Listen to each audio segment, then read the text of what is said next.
பொங்கல் இலவச பொருட்கள் வழங்கியதில் நடைபெற்றுள்ள முறைகேடுகள் குறித்து உரிய விசாரணை நடத்தப்பட வேண்டும் என கழக துணை பொதுச் செயலாளர் திரு டிடிவி தினகரன் வலியுறுத்தியுள்ளார்.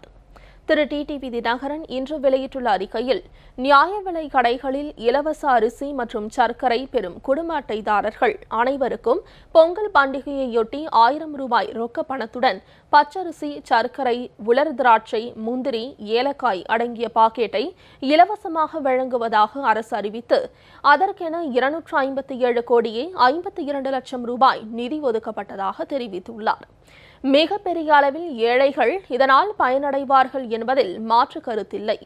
ஆனால் ஏழைகளுக்கு முழுமையாக போய் சேர வேண்டிய இத்திட்டத்தில் மிகப்பெரிய அளவுக்கு முறைகேடுகள் நடந்து அதன் மூலம் பல கோடி ரூபாய் ஊழல் நடந்திருப்பதாக பத்திரிகைகளில் வெளிவந்துள்ள செய்திகள் மிகுந்த அதிர்ச்சியை ஏற்படுத்துவதாக குறிப்பிட்டுள்ளார்.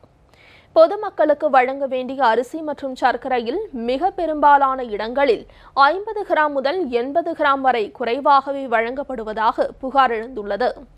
இது உண்மையானால் சுமார் 250 மெட்ரிக் டன் அரிசி மற்றும் சர்க்கரையை சில தனிநபர்கள் கைப்பற்றி வெளி மார்க்கெட்டில் விற்பனை செய்ய வாய்ப்பு உள்ளதாக தெரிவித்துள்ளார்.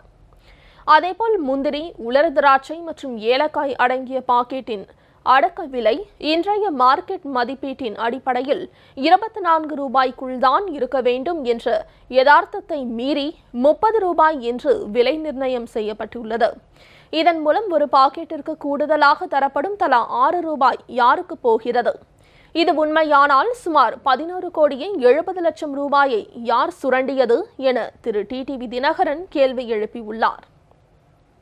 2 அடி நீல கரும்பு சந்தையில் அதிகபட்சம் 5 ரூபாய்க்கு கிடைக்கிறது. ஆனால் 15 ரூபாய் என்று கணக்கு காட்டி சுமார் 20 கோடி ரூபாய் அதிகமாக செலவிடப்பட்டுள்ளது. இது யாருக்கு போனது என்றெல்லாம் பல கேள்விகளை இதன் பின்னணியை அறிந்தவர்களும் பத்திரிகையாளர்களும் எழுப்பி வருகின்றனர். முழுக்க முழுக்க அடித்தட்டு ஏழை மக்களுக்கு போய் சேர வேண்டிய, அதுவும் பண்டிகை கால திட்டத்திலேயே இத்தனை முறைகேடுகள் நடந்திருப்பதாக குற்றச்சாட்டுகள் எழுவதை சாதாரணமாக ஒதுக்கிவிட முடியாது.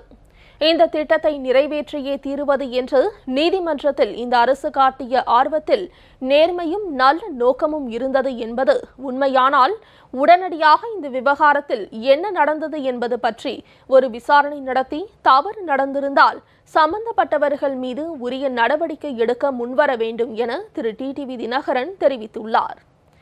சென்னை ஐசவுஸ் பகுதியில் வைக்கோல் தொட்டி தெருவில் உள்ள நியாய விலை கடையில் ஆளும் கட்சியின் மகளிர் அணி நிர்வாகிகள் சிலர் புகுந்து இலவசமாக வழங்கப்பட்ட 1000 ரூபாயில் 100 ரூபாயை பயனாளிகளிடம் இருந்து வலுக்கட்டாயமாக பிடுங்கிக் கொண்டு போனதாகவும் ஒரு செய்தி வந்துள்ளது.